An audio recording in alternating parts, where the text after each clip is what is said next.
यहाँ जितने भी पिता तुल्य बुजुर्ग हैं, सभी के चरणों में आपके बेटे आपके बच्चे की हाथ जोड़कर राम राम। सबसे बड़ी चीज तो हमने एक ऐसे कोई नूर को खो दिया जो हमारे सर्वजाति जाटू खाप 84 के कोई नूर थे। राजमल जी दादाजी से 2-3 बार आशीर्वाद लेने का भी मौका मिला। एक बार तो उनके चरणों में नमन, राम राम। आज हम जिस चीज को लेके यहाँ पे इकट्ठे हो रहे हैं, सबसे जो मेन मुद्दा है वो पहलवानों को न्याय कैसे मिले, पहलवानों की जीत कैसे हो। एक तो एक ऐसी धरती पे हाल फिलहाल हम खड़े हैं जो हमारा धनाना गांव है। अगर इस गांव का इतिहास पढ़ोगे, 1000 साल पहले ये गांव बसा था, लगभग 1000 साल पहले। और जब से लेकर आज 2023 तक इस गांव ने दुनिया भर के तूफान झेले हैं। तूफान का मतलब दुनिया भर की लड़ाइयां झेली हैं। ये एक ऐसा छतरी गांव है जिसने 36 जात के भाईचारे को लेकर साथ चलने की जो कसम खाई थी, सबसे पहले जब गांव की प्रशासक की बात थी, जाट और ब्राह्मणों ने मिलके जो भाईचारे की एकता की मिसाल देते हुए इस गांव ने इतनी बड़ी बड़ी लड़ाइयां लड़ी हैं। जिस वक्त अंग्रेज कह डारे थे, हिंदुस्तान के अंदर ऐसा गांव था जिसने साफ ये मना कर दिया था, जब पूरे गांव ने फांसी तोड़ दियो, हम कर नहीं दिया करते। और अब जब पहलवानों की लड़ाई की बात आई, मैं सलाम करता हूं मेरे बुजुर्गों को, इस गांव को, इस धरती को। हिंदुस्तान के अंदर सबसे पहला धरना धनाना गांव ने यह कसम खाकर लगाया, जब तक पहलवानों की जीत नहीं होगी ये धरना ऐसे ही चलता रहेगा। एक बार जोरदार तालियां इस गांव के लिए, इस मिट्टी के लिए। अब बात आती है लड़ाई की, पहलवानों की। जगह जगह पंचायतें हो रही है, जगह जगह ये बातें होती है, भाई पहलवाना की जीत कैसे हो।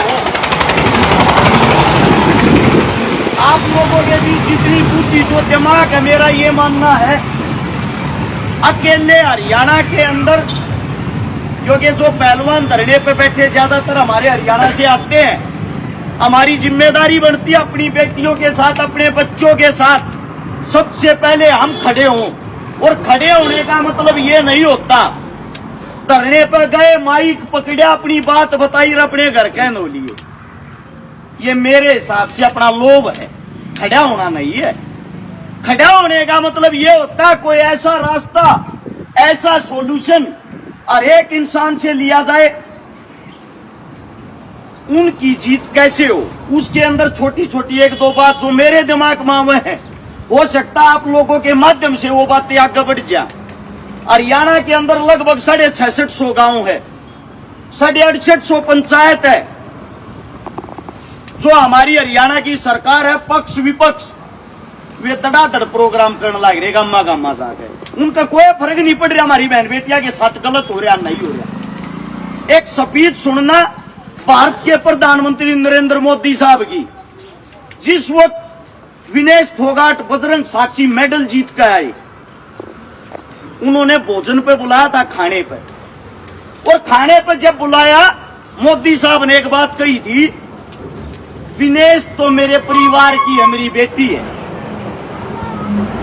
मोदी साहब, अगर आप तक हमारी आवाज पहुंचती हो, आपकी ही बेटी के साथ शोषण हो रहा है, इससे बड़ा अन्याय क्या होगा।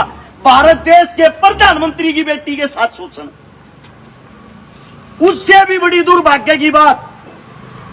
सबसे पहला नंबर अगर हम गिनती करते हैं, गिनती में हमारे राष्ट्रपति का आता है।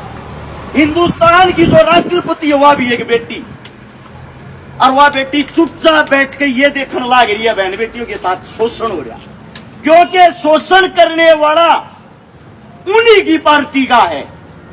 यानी कि उनके लिए चोर, ठग, डाकू, गुंडा कोई मायने नहीं रखता, उनके लिए लिखती है सिर्फ उनकी पार्टी। अब कई साथी कहते हैं मुद्दे से भटकाने के लिए आगे तो जाट बैठे हैं और जाट बहन बेटियों के साथ उसने गलत कर रहा क्या है। आप लोगों को बता दूं, जो शिकायतें हैं उसमें सबसे पहली जो शिकायत हो रखी है वो हमारे अपने राजपूत समाज की बेटी है, जिसने उसके खिलाफ सबसे पहली शिकायत दी थी। जो उस पर सबसे पहली 302 लग रही है वो हमारे ब्राह्मण भाई की लग रही है।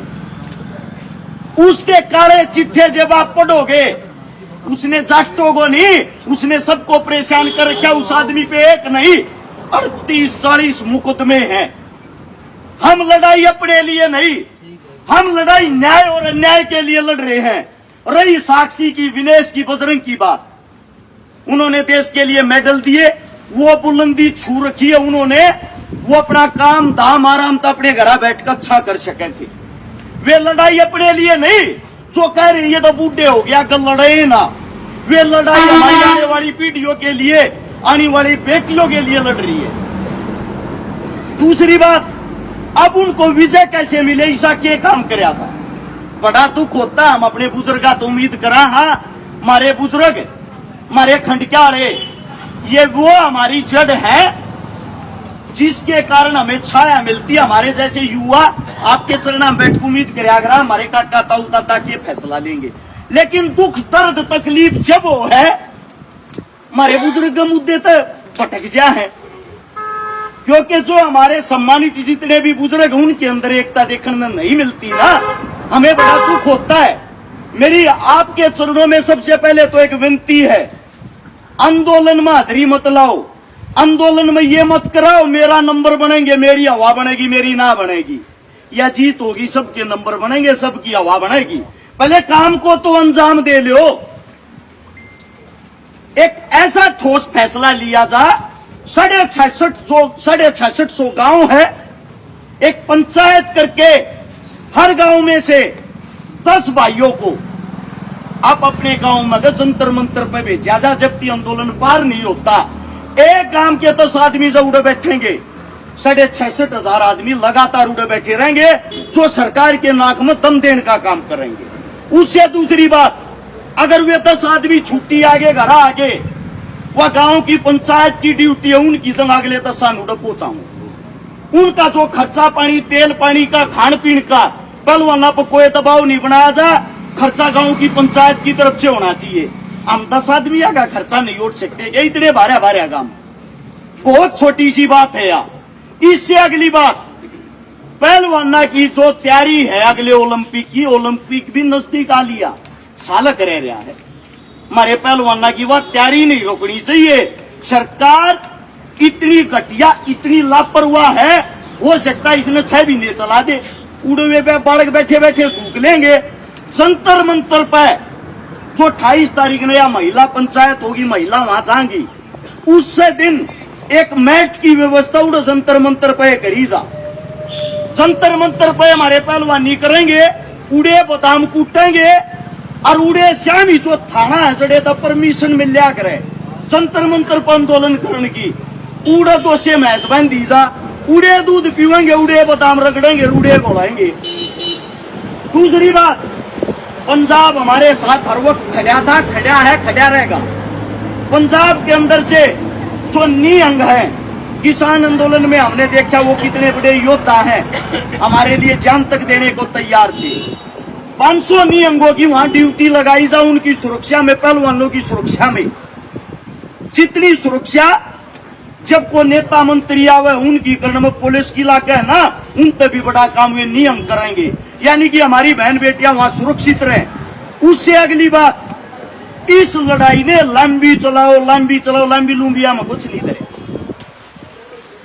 आप लोगों को एक बात बता देता हूं, हर गांव में यो फैसला ले लो, जब तक आंदोलन पार नहीं होगा, खट्टर हो, उड्डा हो, चाहे चौटाड़ा हो, कोई ऐसा भी किसी भी गांव में नहीं बढ़ेगा, किसी गांव में पंचायत नहीं करेगा। और जो गांव में प्रोग्राम करवाए हैं उन तभी को हाथ जोड़ कर विनती है भाई, जब तक पहलवाना का समाधान नहीं होगा किसी प्रोग्राम भाई। ये अपनी राजनीति चमकान लग रहे। मैं आपसे पूछना चाहता हूं, क्या खट्टर की बेटियां नहीं है वे? जब ये जीत का जब ते फोटो गे रहे हैं, हमारी बेटी ने हमारी शान बढ़ाई, फोटो फोटुआ में शान बढ़ावे है भी।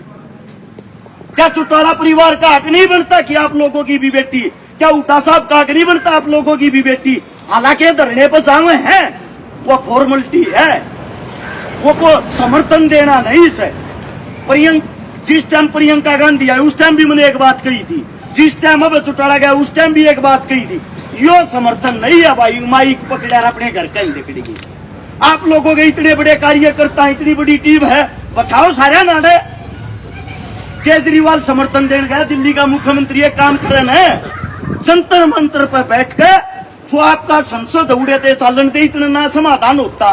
देखो आप लोगों को बताता हूँ, नेता मंत्री आएंगे भाषण देंगे, उनका रोल इतना है, लेकिन दुख एक बात का है, नेता तो एक आरामन एक मन बनाने वाले अरा मुंह सर पर बैठाई बैठाई हंडला रे मारे छूत मारे, मारिए इज्जत लूटे, मारिए इज्जत के साथ खिलवाड़ करें। यो कितन कितन मारे में कमी ऊन बने हरे बीच में इसे बीच बोल रखे ये हिंदू मुसलमान के, जाट ब्राह्मण के, जाट राजपूत के, तुम इन तबार नहीं लकड़ पा रहे।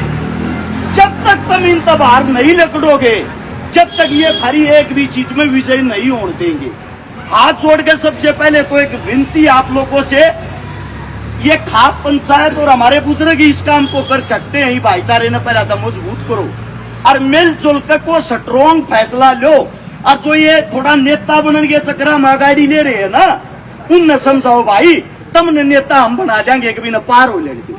हमने नेता बनने का कोई शौक नहीं, नेता तुम बन लियो, पर ये लड़ाई ने तो पार हो लेने दो। एक बार हो सकता है मेरे मुख तक कोई गलत शब्द लेकर गया, थारा बालक हूं थारे बीच में गए, जो थारी संगत है सीख रहा क्या वो बोलने की कोशिश करा है। इस चीज के लिए हाथ जोड़कर थारे चरणों में क्षमा चाहता हूं। एक बार फिर से सभी के चरणों में राम राम, जय हिंद।